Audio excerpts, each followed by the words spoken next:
Ginsburg interview on The Rachel Maddow Show, tonight at 9 on MSNBC. Time for Conversation Nation. Joining me tonight, Access Hollywood's Sean Robinson, political analyst Jason Johnson, and MSNBC contributor Victoria DeFrancesco Soto. Thank you all for being here. Thank you, Al. Glad to be here, Rev. We start tonight with Jeb Bush and the past. According to the Washington Post, the former governor doesn't want to talk about the wars in Iraq and Afghanistan his brother led America into. Quote, I won't talk about the past if I'm in the process of considering the possibility of running. It's not about relitigating anything in the past. Jason, can he get by hiding from the past?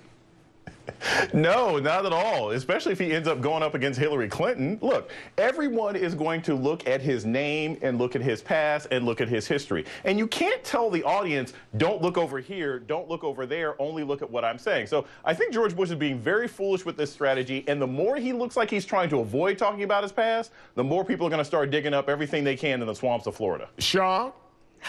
Well, Rev, you know, I'm going to put a little entertainment spin on this. Do you remember Eddie Murphy's movie, The Distinguished Gentleman, where Eddie Murphy played this Florida con man named Thomas Jefferson Johnson, and the congressman in his district had the exact same name. So what he did is he stole all the campaign materials from that congressman, and he ran on this campaign slogan of the name you know. And he ended up winning the election because people were just familiar with the name. I think really when we're talking about this upcoming election and maybe between the Clintons and the Bushes again, we're talking about the names you know. And will people, you know, is that something that people are going to be tired of now? Are they going to be looking for some fresh blood, if you will? So I think people will be thinking about that when this presidential campaign comes along. Interesting. Victoria?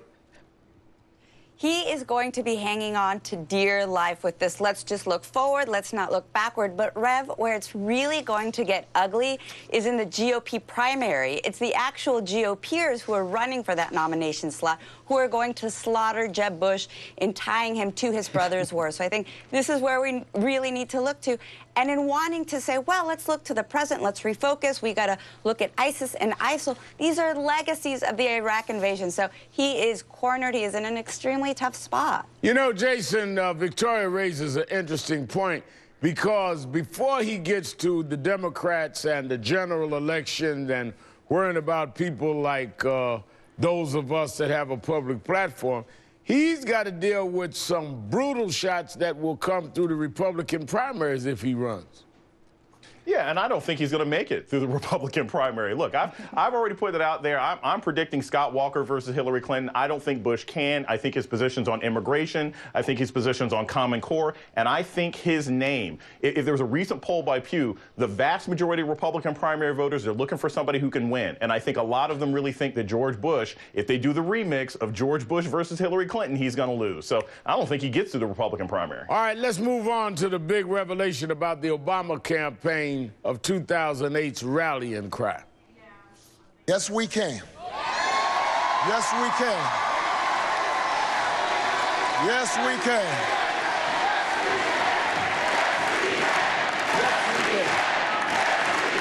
Si se puede.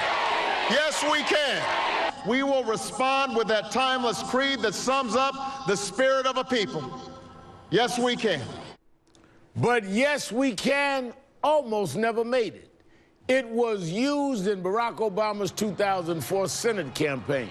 And according to David Axelrod, State Senator Obama didn't like it.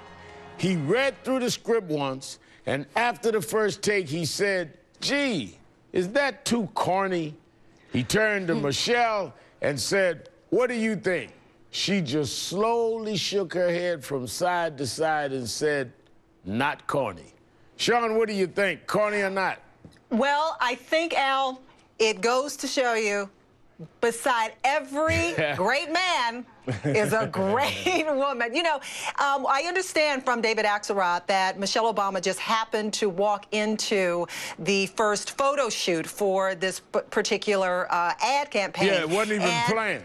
Right, not even planned. And when Barack Obama asked her, does this sound too corny? When she shook her head and said, no, absolutely not. I think that he had two things going for him, Barack Obama.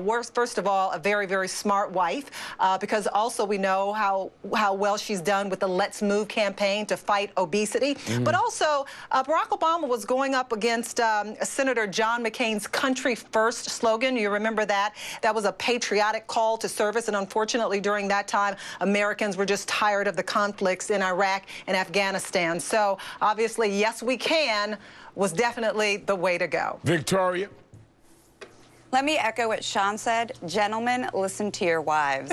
But more broadly, when we are talking about yes, we can, that's the Spanish translation of Si Se Puede. And it is a logo that fired up the Latino community starting back into the 60s. It's what got us through the Latino civil rights movement and got Latinos incorporated into the Latino political fray. So it is a beautiful thing to see it both in English and in Spanish, motivating tens of thousands and millions of people. Si Se Puede. Jason?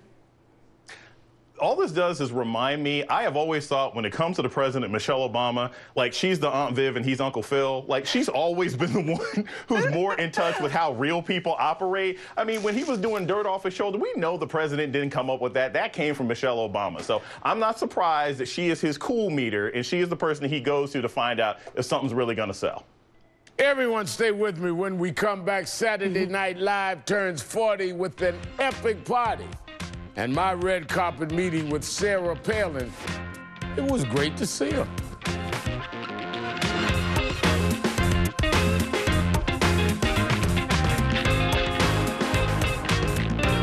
Getaway.